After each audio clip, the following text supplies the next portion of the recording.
Hi everyone, welcome to this first video panel for this year's Fasten Off Yarnalong. Welcome, welcome all. I'm thrilled to be here. I'm Josiane, your host, new people, and I'm delighted to have today Lila from Lila Marinets, who's in Australia.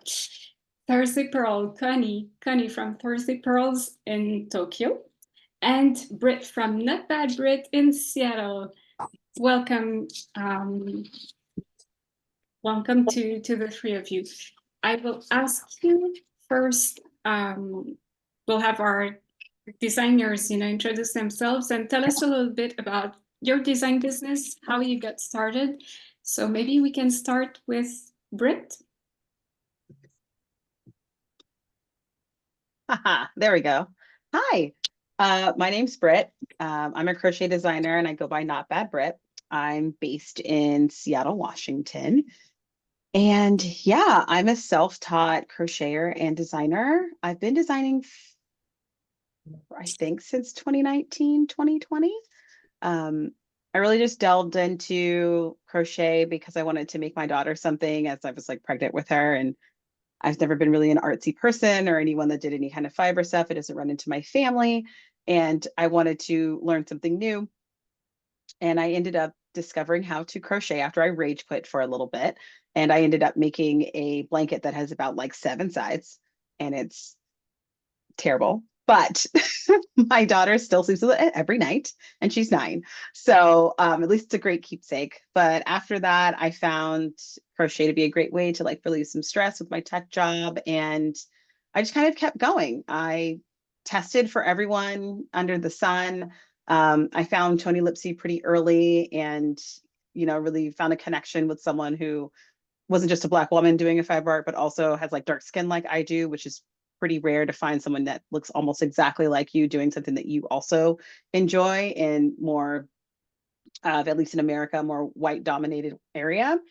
So I decided I would go all in and become a designer and promote other BIPOC people in fiber with my Makers of Color Collective initiative. And yeah, I specialize in making shawls with excessive drape with hand-dyed yarn. It's kind of my little niche. I also do a lot of mini skein designs, and it's been quite a ride being an advocate for not just people of color in the industry, but also just getting craft equity and having crochet being put on the same platform and the same pedestal as knit. So it's been fun. I've really enjoyed the Fasten Off Yarnalong these last couple of years. I think this is my 3rd year participating, and I'm just a fan of everything that it stands for. So I'm really happy to be here with you guys tonight. Yay, thank you. And that's something that's really important as well to us in the Yarn Along, to have crochet being just as important and well considered as knitting. There's no reason why it wouldn't be. So we're glad you're here. And now maybe Lila, would you? Sure. So my name's Lila. My business name is Lila Mary Knits. I went with my middle name Mary rather than my surname Frankham for obvious reasons. Nobody can spell Frankham. I've been designing. I had to look it up because I couldn't remember. It's 7 years since I published my first design, and I got into it kind of by accident. I took knitting up. I learned as a child and then didn't knit for many years, like a lot of us, and then took it up it's a bit of a story. Anyway, I was bored and unemployed in a foreign country, had nothing to do. So I took up all the crafts again. I started with cross stitch, and then I did crochet, and then I did knitting. And I still crochet very occasionally, but mostly it's knitting these days, particularly brioche knitting. And when I published my first design, I was still working in academia, so I'm not trained in anything crafty or fashion related or anything. I'm a climate scientist by training. So I needed like a creative outlet, like a beautiful creative outlet, I guess, because science is pretty creative, or it can be. but I needed something that was not depressing. Climate science is pretty depressing. So I needed something beautiful, creative, not depressing. So knit design it was. So yeah, I left my academic job a couple of years ago. So I've been I can't say full-time designer because, you know, I've got small kids, so there's nothing full-time about anything. A half-time, when my kids are at school, I'm a knitwear designer. Yeah, I focus mostly on brioche. Pretty much all my patterns are brioche, mostly shawls. I'm beginning to branch out into garments, which is quite exciting, a little bit terrifying. Yeah, I think that's pretty much it. Thank you. And Connie now. Yeah, hi, my name is Connie. I'm a knitwear designer based in Tokyo. Originally, I'm from Berlin in Germany, and I started my business in 2022. Thursday Pearls came from, well, I was born on a Thursday, and everybody seems to go with the knit part when they choose their Instagram names and stuff, so I went with Pearl instead. Yeah, I think Fritz in a video panel. Mhm. You can go ahead. Sorry. Oh, I sorry. just muted the person who was not. Yeah, originally I was a bookseller, and then I moved to Tokyo and couldn't do that job anymore. But I've been knitting for almost 30 years now. And at some point my wardrobe was full, and I kept asking friends, do you need something? Can I make something for you? Because I wanted to keep knitting and keep my hands busy. It helped with dealing with anxiety and some stress factors in my life that was going on at the time. And eventually I started doing custom designs for them, and I figured, oh, I learned how to make alterations and stuff, started doing custom designs for friends and family, and then I was like, oh, I want to do this. I want to give this a try. And after moving to Tokyo, that was the point where I was like, okay, I'm going to go all in. I'm going to give this a shot, because I was out of the job, and fortunately, I was in the position that that I could actually do this, and had the time and you know, my husband's support to make a go of this. And yeah, my work explores color and texture, because I feel like these are important parts when you build yourself a functioning wardrobe, to give yourself options to play around with your outfits. And the part that is really sparking joy for me is to figure out how to make designs work, and I'm constantly learning how to do that. And that is also why I'm encouraging my knitters to try techniques that are new to them, or techniques that they found difficult and feel like, nah, I'm not sure if I can make this. And yeah, that's the part that brings me joy, and that I'm trying to get out there into the community. That's awesome. Thank you. So we'll keep going with our first question that we get from Fasten Off Yarnalong participants. And it was, how do you begin a new design? So maybe what inspires you, and how do you go about it? Do you choose the yarn? Do you,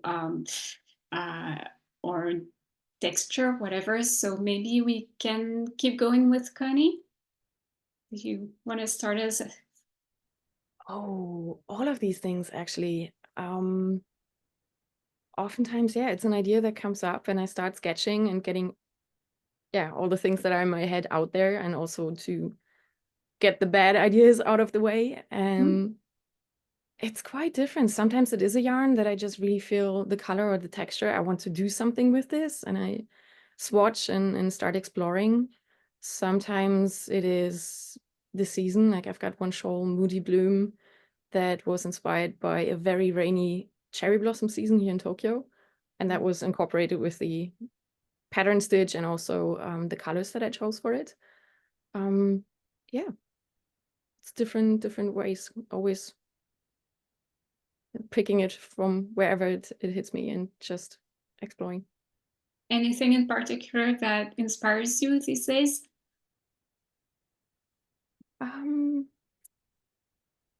I've been on a lot of walks in my neighborhood, and like shrines and parks and stuff. That's on nature on one thing. The colors at the moment inspire me a lot. I'm going for, you know, these warm autumn tones, but also, yeah, textures in buildings and window panes and stuff. That is something that I'm looking for at the moment, and that has been inspiration for a lot of designs lately. That's very, very interesting. Thank you. Britt, maybe how do you begin a new design? How do you get that started? Well, man, sometimes I'm like one of those people that goes to like Ravelry or wherever every day. So I will kind of see what's going on and, you know, what's piquing interest, and not just on the crochet side, but on the knitwear side as well. And seeing what people are kind of interested in. And sometimes that inspires me to interpret that into crochet, or take a piece of, you know, a stitch pattern or something that I've seen in knitwear, and you know, put that in a new crochet pattern. Sometimes I just get yarn and I'm like, well, this needs to sing, and I go from there. Sometimes I notice like a need in the industry of something that people want, but they can't solve with the pattern, like how to break up a certain type of heavily variegated yarn in a wearable way. And so I legitimately made a design just for that. And that solved, you know, a need for people. Sometimes it's a shape, but really it always comes down to, oh, I think I can do that. I saw that. I like that. I'm going to sketch that. And then I put it in my book, and I, you know, talk to some of my other designer friends about like, what do you think of this? And it just kind of takes off from there. I have far too much yarn. So thankfully I can just kind of get started on something if I feel the need. But I've also been wrong. I've had yarn tell me it doesn't want to do that. Like no one wants to do intarsia with mohair. Like I get that. I've seen and heard. Like it was a great idea. It was not executed. And I decided I don't want to ever design something that I don't enjoy making, because that means my customers aren't going to enjoy making that either. And like, what's the point of that? Like I'm not trying to win some award for, you know, grinding out a design just cause. So I designed in front of my television while, you know, having a glass of wine and watching Netflix or something. So it has to be something I enjoy, because I'm going to spend a lot of time with it. So yeah, I've, just like Connie, a bunch of different ways. There's no easy way to say it. Awesome. And like Connie said, sometimes you have to get the bad ideas out of the way. And You have to. I mean, I was frogging something earlier, so here we are. There you go. And Leela, what's your process like? I actually have kind of the same answer, that it's different with different designs. I also have it's not a huge stash, but it's not small either. And I usually try to, you know, sometimes I sort of look through it and think, oh, look, this is beautiful. I need to do something with this yarn. And so then I'll think about what suits that particular yarn. Very occasionally, I'll have an idea that sort of, you know, comes pretty fully formed into my head. And then I'm like, nothing in my stash will suit this. And then I have to go yarn shopping. So I'd say, I don't know, maybe 70–80% of the time I start with the yarn. And the rest of the time it's, you know, it goes the other way around. Unless it's a garment, because I don't have garment quantities in my stash.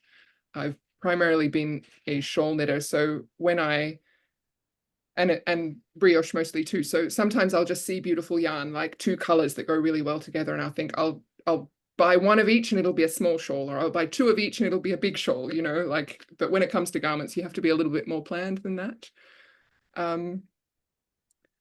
As to where the ideas come from, sometimes I start off with like a specific shape that I want to make, say for a shawl. I think, oh, I haven't done like a, you know, a half pie shawl for a while. So maybe I like that, you know, that's a beautiful, easy structure to work with. You can put all the stitch patterns in there. Maybe I'll do that. Or maybe I think, oh, you know, I did a semicircle one last time, I'll do a triangle one this time. And then you have to make whatever stitch pattern, you have to make it, you know, fit with the shape that you want. And sometimes I start with a stitch pattern and think what shape would best work, you know, with this stitch pattern. So yeah, every different direction, every design, starts with a different sort of seed and then grows from there. That's cool. I've heard both Connie and Britt talk about sketching, but does any of you start with, playing with swatches or something, swatching stitch patterns or stuff? Does that play a role in your process? Yeah, it depends. Okay. Sometimes I have the stitch pattern like fairly, if it's not too complicated or similar to something I've done before, I sort of know approximately how it's going to work. And so, because for me, the big thing is how the stitch pattern interacts with the shaping. Like, it really bugs me when people do the lazy thing and they just increase it at the side of the shawl, and then when they've got a certain number of stitches, the stitch pattern just magically begins and you're left with this sort of orphan bit at the edge. I'm like, it's lazy. Sometimes it's inevitable, like the stitch pattern's too complicated or it doesn't work with the increases or whatever. But my major challenge is always figuring that bit out. So I don't normally swatch separately. I just start the shawl because I know that the difficult bit is going to be making the increases work with the stitch pattern. And I'm probably going to have to frog it 2 or 3 times anyway. So why bother swatching? Just start the shawl. Oh yes, for shorts, that's the same for me pretty much. But I was just about to comment on that. I think it's interesting where it starts to morph, because sometimes for me it's while I'm sketching, I'm like, oh no, I don't like this after all, and I need to get it out of the way. Sometimes I get past the sketch and I start swatching, and then I see the swatch and it's like, oh no, that's not going to work. It wants to be this, and there it morphs. Sometimes, just as Lila just said, it's the stitch pattern that actually gets in the way, where you feel like, okay, that shape is not going to work with this stitch pattern, and I don't want to just chuck it off. I had that with a jumper design that I've been working on. It started as a vest, and I saw in one of my stitch dictionaries a stitch pattern that I loved that I wanted to work with. So I swatched it, and I saw, oh, it's much more open than in the picture in the dictionary. So this is not going to work as a vest, but it would work as a jumper. So that's where it started to morph, and it's always interesting to see that. And sometimes with shawls, I just start, and just like Lila said, and then I have to frog anyway, so just go for it. Yeah, cool. Yeah, I do something a little bit similar. I'm notorious for having the swatch be the stitch pattern in my patterns.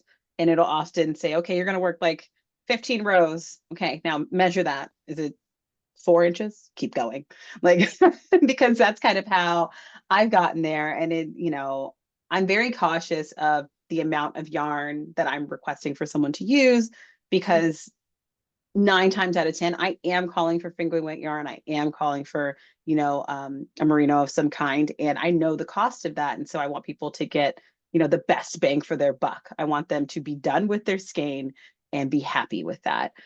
So I try to make sure that they can find out very soon if they're on the right track without having to frog and reuse that yarn or anything like that. So I've found, at least for most of my shawls, that works. It doesn't work for all of them, but it does work for a good amount of them. And I feel like it's really good practice too.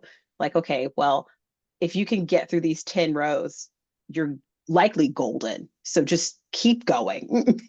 And they've learned the pattern while they're doing the swatch. Cool.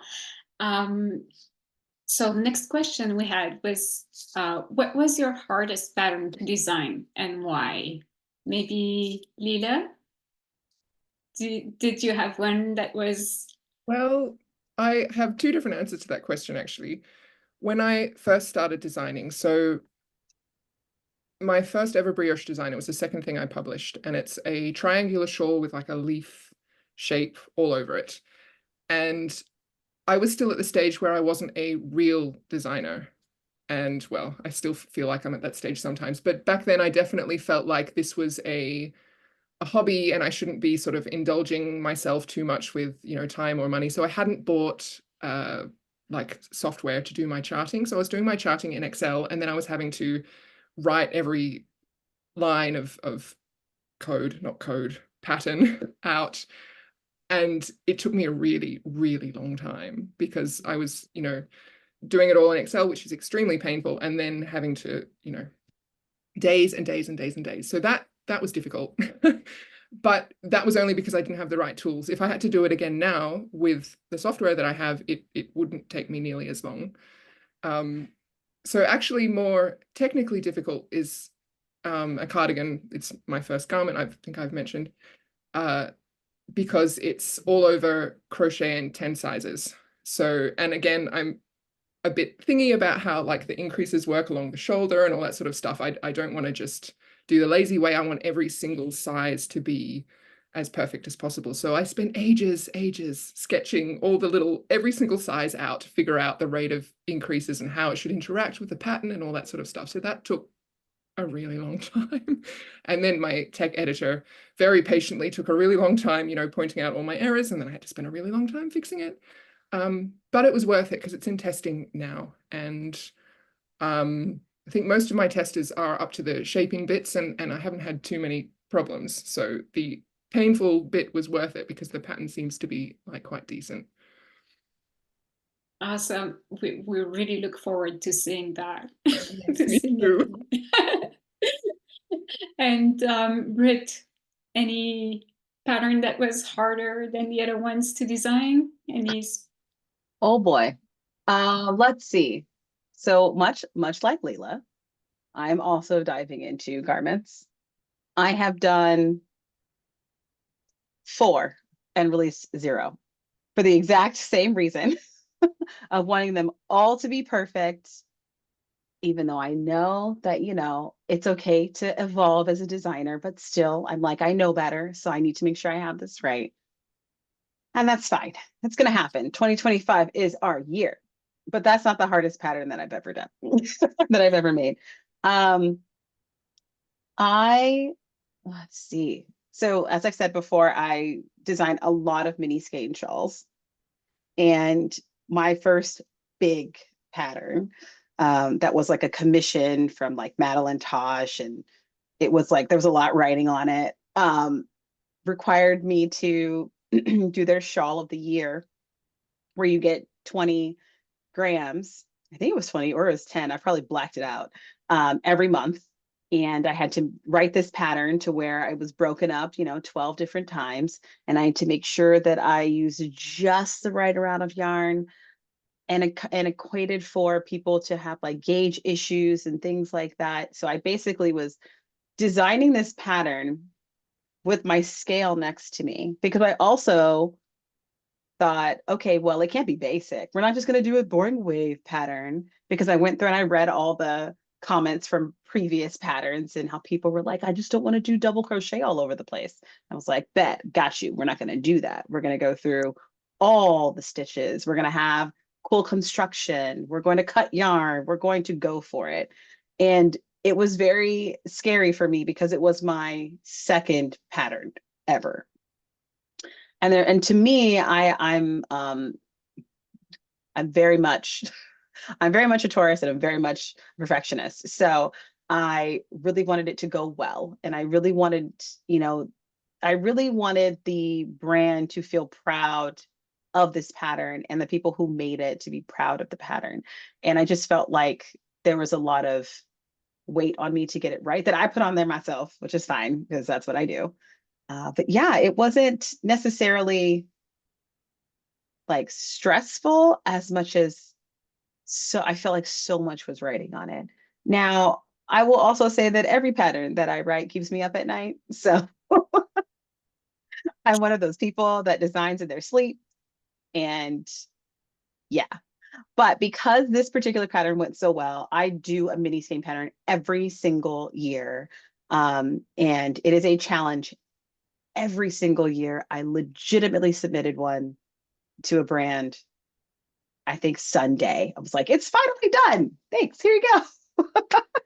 But yeah, I love the challenge and the mental gymnastics that comes with it, because I am a stay-at-home mom that used to work in the tech industry. And so got to keep this little brain sharp.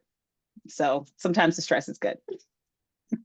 Well, clearly you're doing what it takes to keep the brain sharp. No worries there. And how about you, Connie? Oh, I was just taking a deep breath because it's good to hear that I'm not the only one who's stressing themselves out over these things. Yeah, just like Lila and Britt, I'm diving into garment patterns this year, and the hardest, yeah, it's the one that I'm working on right now, and I think that's always going to be the answer somehow. Um, yeah, for my first cardigan, it's the one I'm wearing right now. I also found myself in the position of, okay, it needs to be size inclusive, it needs to have bastards, it needs to be adjustable there, and this and this and this. And I needed to eventually break it down to, okay, you need to make it work. You want the size inclusive part. You don't know how to do the bastard thing yet. You can do that in a later design. It's fine. You don't need that for this right now. It's an oversized design anyway, so you make it work now to get it out, because that's what you need to do. You need to get your design out. You need to finish it. And from then, the part in this design was the shawl collar, to figure out the short rows in brioche. The design I'm working on right now is also a cardigan, but it's got a raglan sleeve, and just like with Lila, it's the decreases for the raglan to figure out how to do that properly and make it look good. It's an overall honeycomb brioche design, so it's very obvious if you make a mistake there or if it's the wrong placement. So that took quite a long time to figure out. And the shawl pattern, the shawl collar is going to have a nice pattern stitch in it. And I just yesterday, while I was working it, I figured, yeah, you're going to flap the shawl collar over, so it's the wrong side that is showing. And my pattern stitch is not reversible. So I spent yesterday figuring out how to make that work. So, but yeah, it's good. Every time the pattern is done and it's out there, I don't think about how hard it was anymore. And the next one is going to be the one that's hard. And so, yeah, that's okay. Makes sense. Makes total sense. And I hear that we have 3 very ambitious and perfectionist designers here.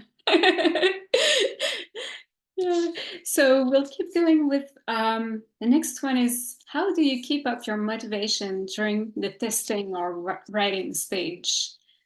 Maybe Britt, would you get us started with that one? Yeah, so I love testing. Like, it's one of my favorite things because I was a pattern tester and I pride myself on creating just a fun and inviting environment to make mistakes, to ask all the questions, and to just have a good time. And I I think that as long as my testers are happy and feel valued, they will give me honest and direct and in the moment feedback. Um, I'm a person that like used to manage a customer service team, and so I just want to make sure they feel good and understand that like they got lives too. And I set really clear boundaries. Um, no, you can't have access to me 24/7. It's just not going to happen. Like, I'm sorry. I'm going to be late to answer your question. If it's in the moment, this is how you can get in touch with me. I do all of my testing on Discord now, and that's become great because I make sure that I have a really good ratio of new to veteran testers, and I let new people know there's no silly questions and to just go after it. And if I can't get to your question, I know someone here can. And I'm just really honest and open with them. And so that kind of keeps me motivated. And sometimes I end up spending more of my time in my like little tester channels instead of my like chat channels because we're having such a good time. But I find that to be one of the best parts because I know at that point, I'm hoping, knock on, there's some wood in here somewhere, some wood that for the most part, the pattern's done and it's ready. And at this point, I just need, I need proof of concept, right? And I have found that the majority of my issues are going to come out really early on. And after that, like, it's fine. And if someone's slow and they want to just like test the corrections, do you? I do that too. Like, you can't always be the one who points out all the stuff. And so I get that. When it comes to pattern writing, your girl likes to procrastinate, like hard, like so hard. It is a problem. I don't take that good of notes. I'm trying to be better. Um, have I forgotten which hook I use for a pattern? Absolutely. I had to like do some other stuff and figure it out. I typically, like I said, am crocheting on my couch. in between a bunch of things around my kids, and things get misplaced. And so, yeah, I have like a disjointed design style because of that, because that's the chaotic nature of my life. But yeah, it's the pattern writing for me that I have to stay motivated on, have to get checked to make sure like I'm in line, which is another reason why I don't necessarily write simple patterns, but we're going to get you there pretty quickly. And I try to make it so that there are different ways to interpret the information. So there's a lot of color work. There's probably a color grid. There's probably a coloring page so that you can make your own kind of, color work stuff going on. And I have tried my best to chill and accept the fact that not everything in this world has to be perfect, and perfection is something that we can't all grasp. I think with social media, that's been very difficult to to let go of, because we see a lot of perfection, a lot of things pushed out. So yeah, I'm okay if I have like a typo, we're gonna live. And reminding myself that I can, be imperfect in some parts of my life, even if it is my pattern writing, kind of helps me go through it. So those are my motivating factors: the people and the calm. Awesome. Connie, so what's motivating you as you write, as you're in testing?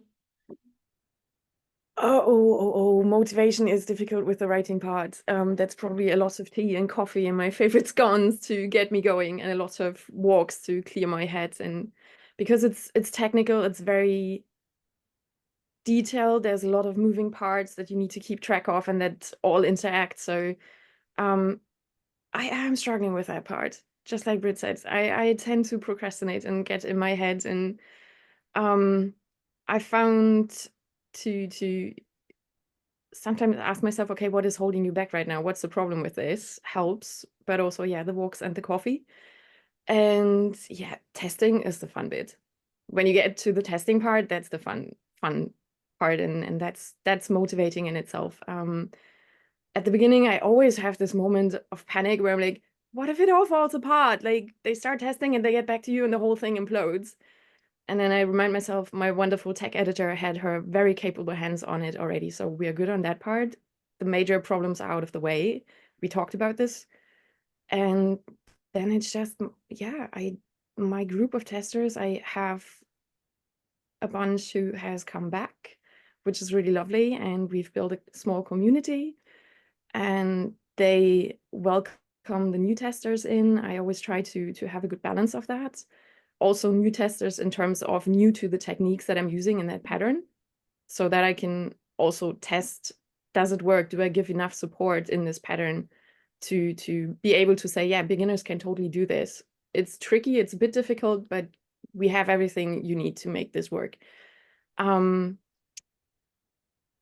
try to be present, to grant enough time, because my testers, or the testers, give their time and their feedback, so that's the least I can do, to give them enough time to finish, to be present, to answer questions. But just like Britt, I'm also setting boundaries. I'm not there all the time. Like, yes, I'm checking my messages every day, but give me 48 hours to get back to you, because I might need to look something up. Life gets in the way. I have other things to do today. So but yeah, it's a small growing community. My testers that are recurring are always chatting amongst each other, bringing the new people in, and everybody seems to feel welcome.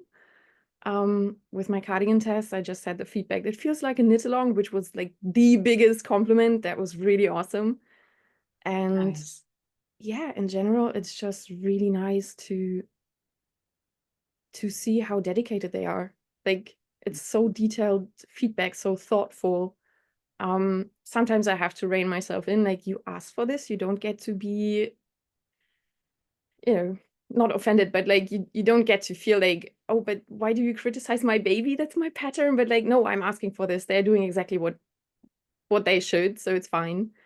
And yeah, watching progress photos and them showing like this is what they do and how they make it their own is just awesome. That's yeah, that keeps you going, and it's just fun. So yeah. Yeah, awesome. And now I'm very, very curious to see if Leela follows the same pattern, having trouble Absolutely. Well, keeping motivation. I was laughing when the other two were talking because their answers could have been my answers. Testing, yeah, there's never any problem keeping the motivation in testing because it's just, I mean, I just love watching other people make my designs. So like, I made it and it's in the colors that I chose, and then I give it to somebody else and they make it in the colors that they chose. And that's already really like amazing, because a lot of the time, by the time particularly if I started a design with the yarn, so in my mind, the design and the yarn have always been very tightly linked.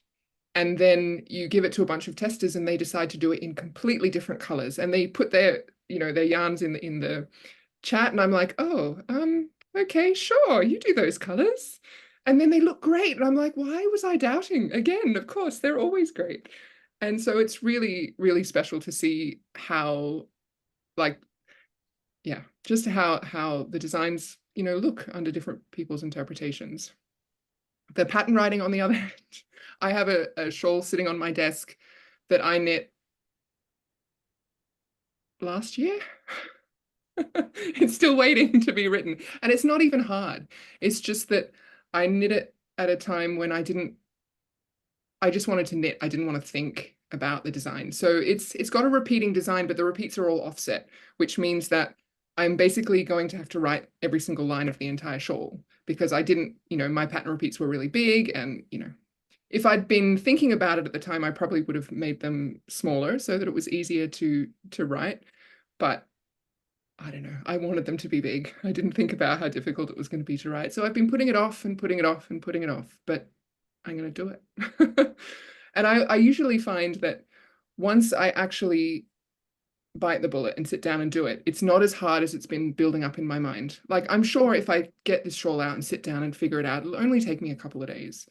And then I'll be like, why didn't I do this last year? Like, why did I build it up so much in my mind? So I think I just need to get better at, that first step, sort of not letting myself be like, oh, it's too hard, I'll do it later. No, it's not that hard, do it now. But I haven't learned that lesson yet. Maybe next pattern I'll learn that lesson. I'm very familiar with that building up process. I know how it goes. So do you try to find a niche, or do you just design things, well, whatever it is that you want to make? Looking at you, Connie, because I think your designs they look like they come from you. They're not, I don't know, but I'll let you go. Oh, that's cool. That's good to hear that is visible. Like, yeah, that's pretty much it. I'm not trying to really niche down. That's not how my brain works. Also, my brain works also in terms of designing things. I've got an idea, I roll with it. Like, at the moment, niche is kind of, brioche. Like, all of my designs that I've done so far have brioche elements in it, but I try to explore new things, just what catches my interest. But I also keep in mind, okay, what are things that are wearable, what are pieces that to make a wardrobe possibly more interesting, but also are just functioning, because that's both things need to be there. So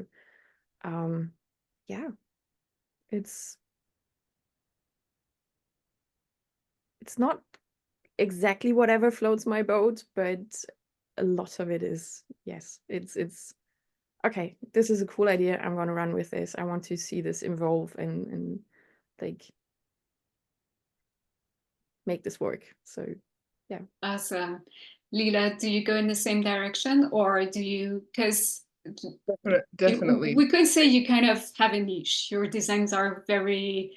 Yeah, but I think my niche is defined by what I like, what I find beautiful. Like, I have on occasion thought, oh, that past pattern of mine sold quite well, maybe I'll try something along the same veins. Or look at this thing which is fashionable at the moment, I might try to do something like that.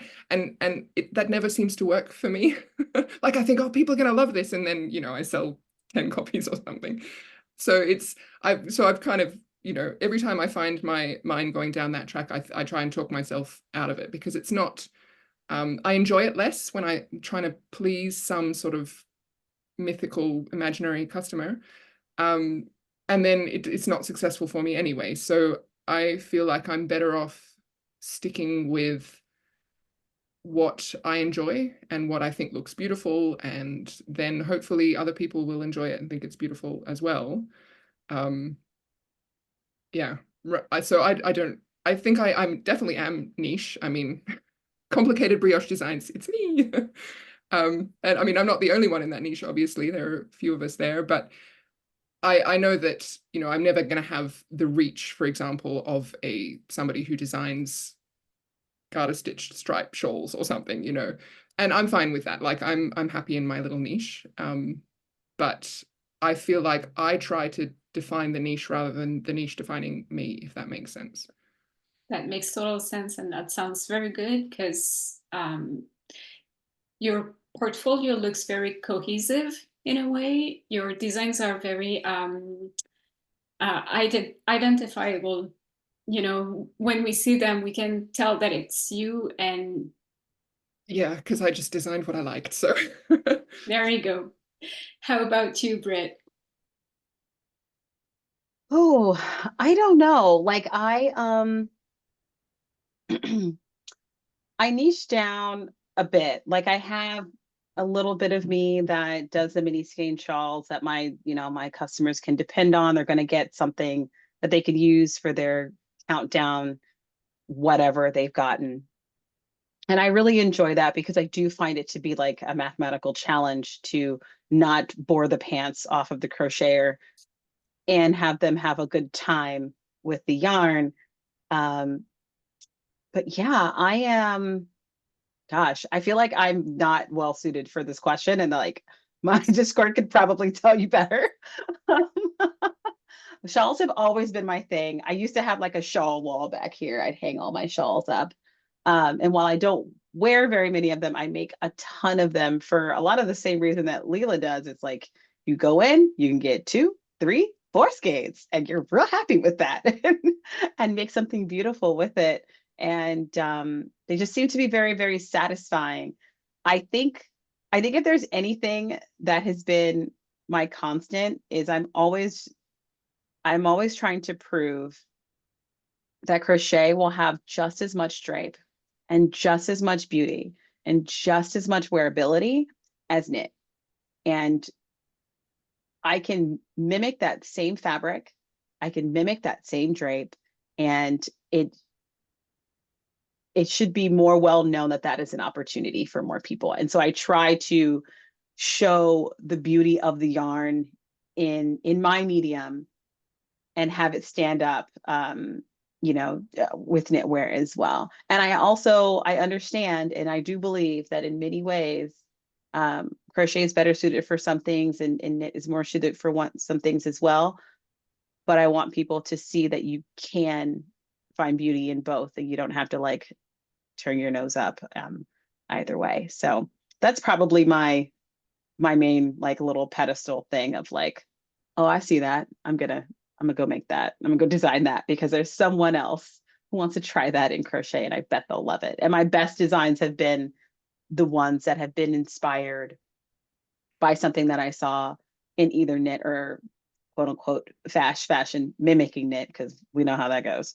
And just like those shapes and whatnot, and that drapeability and wearability. So yeah. I just love that you're doing that.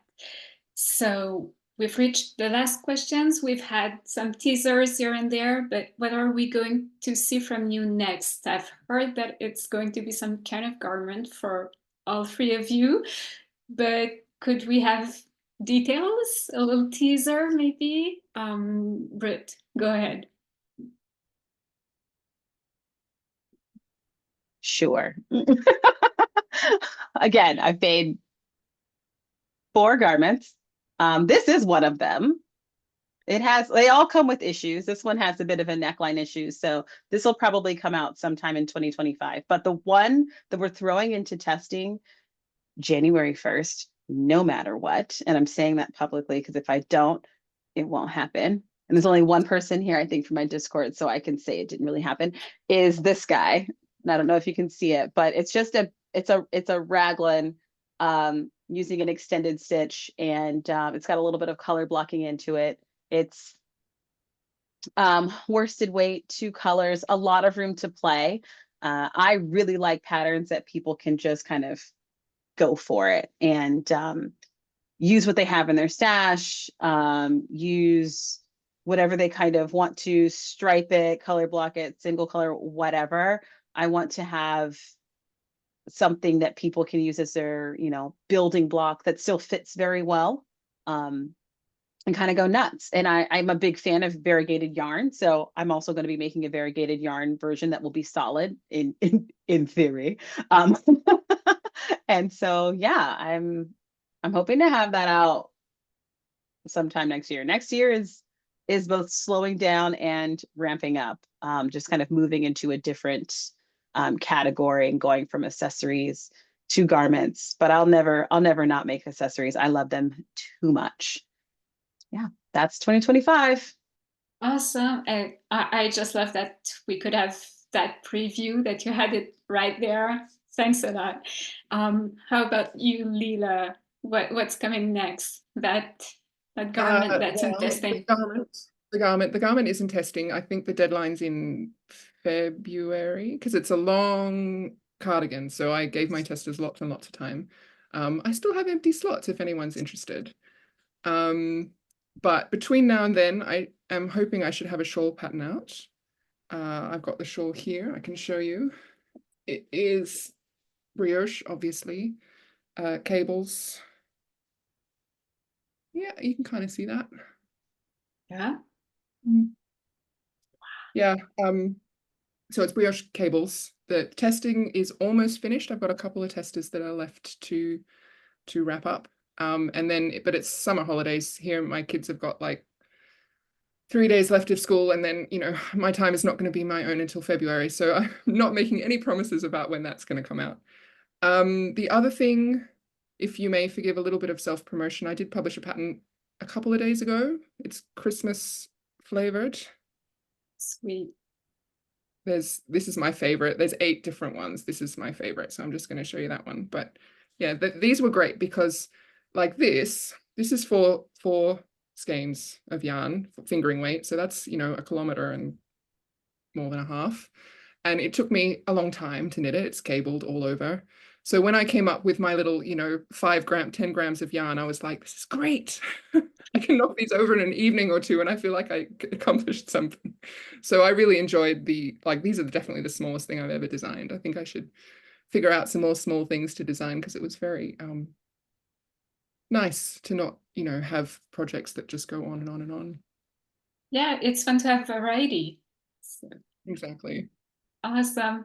What about you, Connie? Can we have a preview or something, some details? Yeah, I've been very sneakily wearing my next project. Yeah, as I said, my first garment pattern is coming out this Saturday. So yeah, I don't know if you can, it's oversized box shape, but like my test netters and I have been living in it. So yeah, that's coming on Saturday. And last week I actually just released my beret pattern, and the next thing coming that is going into testing is another brioche cardigan. Yeah, that's hopefully going into testing next week and then coming out probably beginning of March so that my testers have enough time to finish that. Sounds awesome. We still have a few minutes, so if anyone in the audience has questions, it's time to, we have time for at least a couple, 1 or 2. So you can either type it in the chat, raise your hand. Yes, Amber, go ahead.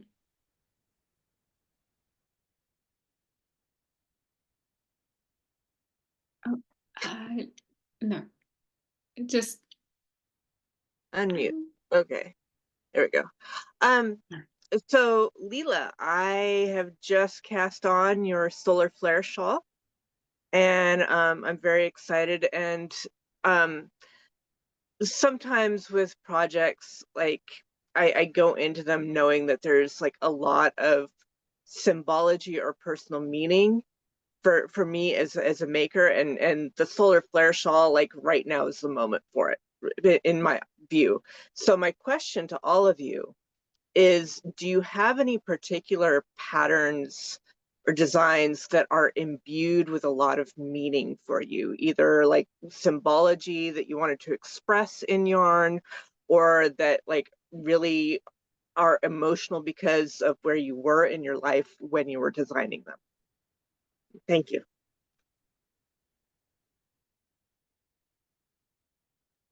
I definitely Nita. have one. If you don't mind me jumping in. I designed the Bamako pillow, I think like 2-3 years ago. And it's a Fair Isle style color work, and it is a mud cloth design pillow. And I kind of, at some point, I just fell in love with mud cloth. And if you don't know what that is, it's like a traditional African style of print that's actually printed with mud, a lot of like graphical kind of imagery, a lot of lines, a lot of diamonds. And I did a ton of research trying to find just the right pieces of symbology that I wanted to put into it without having it to be like read as kind of a tapestry story, because that is kind of where it kind of comes from. And it was great. You know, I am so passionate about like my heritage as far as I can find it, and being able to show that part of me whenever I can, and being able to do that kind of work felt really good. I really loved that one. So that one always feels very, very special to me. Different. It was a new technique, and it's reversible. It was a blast to make. I have one particular pattern that I guess I still get a little bit emotional about it. I designed it as a wedding shawl for one of my best friends. So it's called Joyous because, you know, joy. How can you go wrong? Someone's getting married. It's the right emotion. And it's designed to be like really elegant. So it's a bit larger than half circle shape and really drapey, and it's got flowers on it to match some of the patterns that were on her dress. And I couldn't go to her wedding because I had like just had a baby a couple of weeks before and I wasn't up to travel. So I sent her the shawl in my place. And yeah, I mean, she wore it at her wedding, and I cried a little bit when I saw the photos because I felt like, you know, I could hug her in my absence, you know, that she still felt that I was really happy for her when she got married. So yeah, that's my favorite emotional pattern story. Nice. And just quickly, we have Kathleen in the chat asking if Britt could talk a bit about the Makers of Color Collective. I'd Oh love to hear yeah, more about that. I could talk all day. Yeah, We so have the a Makers. couple minutes. I know, right? I'd keep the short one. So the Makers of Color Collective is basically a directory of makers in the fiber arts industry that identify as a person of color. It's something that people add themselves to. I had a really difficult time finding someone that looked like me that did my favorite things, and that always kind of like irked me a little bit. And so I wanted to provide a place and an opportunity for people to find their people. I love discovering new makers. I do it all of the time, doesn't matter what they do, and inviting them to become part of the Makers of Color Collective and just be searchable has been really fulfilling. So you can find tech editors, testers, knitters, weavers. There's a couple sewists up there, dyers, of course, crocheters, anyone that does anything that has fiber arts focused. And who identifies as a person of color can join. And I have a couple of different programs that I've done in the past. I've hosted a booth at Flock for a dyer this past year. Took her through a whole business incubator for a full year to kind of get her business to where it needed to be in order to be successful at Flock. In the past at Flock, I've had just a booth that was like a boutique that you could buy from other makers of color. I am, donating and helping. I'm very business focused, so I'm giving them advice. I am sharing opportunities. I'm doing everything I can, and it's 100% donations based, and funded mostly with my own money and pattern sales. And yeah, so that's my little mission. And yeah, it's a place to just discover other people. And I'm really happy that I've been able to do it for this long.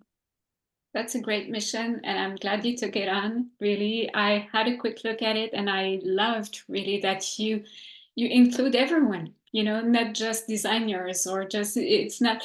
It was so fun to see. Oh, okay, people who are testing can get known there, and they can all network or whatever, and that's really, really cool. Well, it's already time for us to conclude. Thank you so much to everybody for coming out, especially our designers. It was really an amazing conversation. I really enjoyed it, getting to know you all. And yeah, I invite everyone to check out the Fasten Off Yarnalong for more events and activities. This was just the first Zoom video panel for this year. There are more coming. I hope I'll see you there again. And I'll just paste in the chat again the links to our designers and our event schedule. And that's it for tonight. I don't know if anyone has one last word they wanted to share. Otherwise, we'll part ways, but we'll see you, around in the Fasten Off. Thanks again, everyone. Have a good, evening, morning, afternoon. We have people in all time zones today. Take care.